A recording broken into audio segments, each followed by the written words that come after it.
एक नई वीडियो में आप सभी का फिर से स्वागत है। मैं हूं आपका होस्ट और दोस्त विक्रांत जोशी और आपका स्वागत करता हूं मैं रिव्यू मास्टर में। दोस्तों इस वीडियो में हम लोग बात करेंगे इसरो भूटान में जो अपना ग्राउंड स्टेशन बना रहा है उसके बारे में। भूटान को इससे क्या फायदा होने वाला है, भारत को क्या फायदा होने वाला है, इन सभी चीजों के बारे में हम लोग जानकारी लेंगे। और यहाँ पर हम लोग इस चीज पर भी बात करेंगे कि इस ग्राउंड स्टेशन से चाइना का हम लोग क्या बिगाड़ सकते हैं या क्या फायदा होने वाला है हमें चाइना के परिप्रेक्ष्य में। तो चलिए जान लेते हैं। आप सभी लोगों को पता है कि भूटान के नवनिर्वाचित प्रधानमंत्री लोते शेरिंग भारत की यात्रा पर थे और प्रधानमंत्री से उन्होंने मुलाकात की।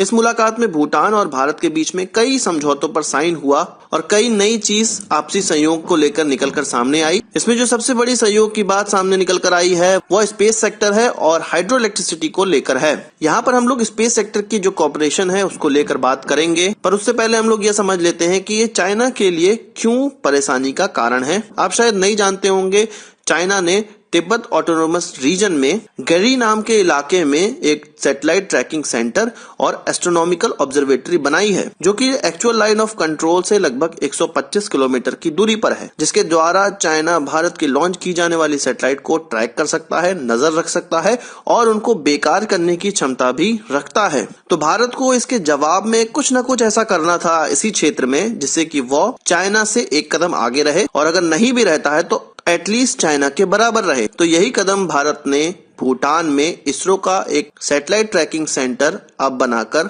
प्रस्तुत किया है। इसके बारे में हम आपको जानकारी दे देते हैं। 5 मई 2017 को इसरो ने साउथ एशियन सैटेलाइट को लॉन्च किया था जो कि सार्क देशों को फैसिलिटी देने वाला था। इसकी घोषणा 2014 में प्रधानमंत्री ने की थी। भारत ने 2014 में ये डिसाइड किया था कि सार्क देशों को एक ऐसा सैटेलाइट देगा इसरो जिसका पूरा खर्चा भारत वहन करेगा, जिससे कि सार्क देशों में एक सैटेलाइट के माध्यम से जितने भी अच्छे काम हो सकते हैं वो भारत करने का सोच रहा था। और 2017 में इसरो ने सैटेलाइट लॉन्च भी कर दी, पर सार्क समूह के सभी देशों की तरफ से उतने अच्छे रिस्पांस न मिलने के कारण अभी तक ये साउथ एशियन सैटेलाइट का भरपूर प्रयोग सार्क देश नहीं कर पा रहे हैं। पर भूटान इस चीज में आगे निकल चुका है। उसने भारत के साथ कोलैबोरेशन करके अपने यहाँ इसरो का ग्राउंड स्टेशन एस्टेब्लिश करने में मदद करी और भारत ने भी इस देश को फायदा पहुंचाने के लिए यहाँ पर ग्राउंड स्टेशन बनाना शुरू कर दिया है। ये जो ग्राउंड स्टेशन होगा यह मेनली साउथ एशियन सैटेलाइट को ट्रैक करने के लिए है। उससे जो भी मदद भूटान को मिल सकती है जैसे कि weather information, telemedicine, disaster relief और दूर दराज के क्षेत्रों में कम्युनिकेशन प्रोवाइड करना, ये सारी चीजें इस छोटे से देश के लिए अब मुमकिन हो पाएंगी और इस छोटे से देश को भी स्पेस सेक्टर में एक कदम बढ़ाने का मौका मिल पाएगा। आपको मैं यहाँ पर बता दूं कि इस सैटेलाइट के लॉन्च होने से सभी देश इस सैटेलाइट का यूज करना चाहते हैं, पर अभी तक उनके पास फंड नहीं आ पाया है या इसके लिए फंड जुटा नहीं पाए हैं वो लोग। पर पाकिस्तान एक ऐसा देश है जो कि इस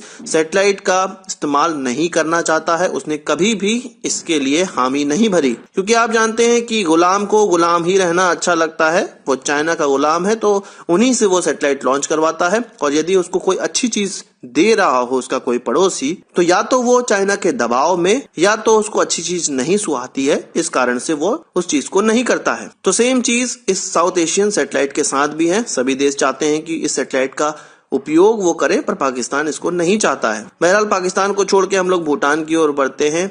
तो ये तो हुआ भूटान को जो लाभ भारत की इस ग्राउंड स्टेशन या सैटेलाइट ट्रैकिंग स्टेशन के द्वारा प्राप्त होगा।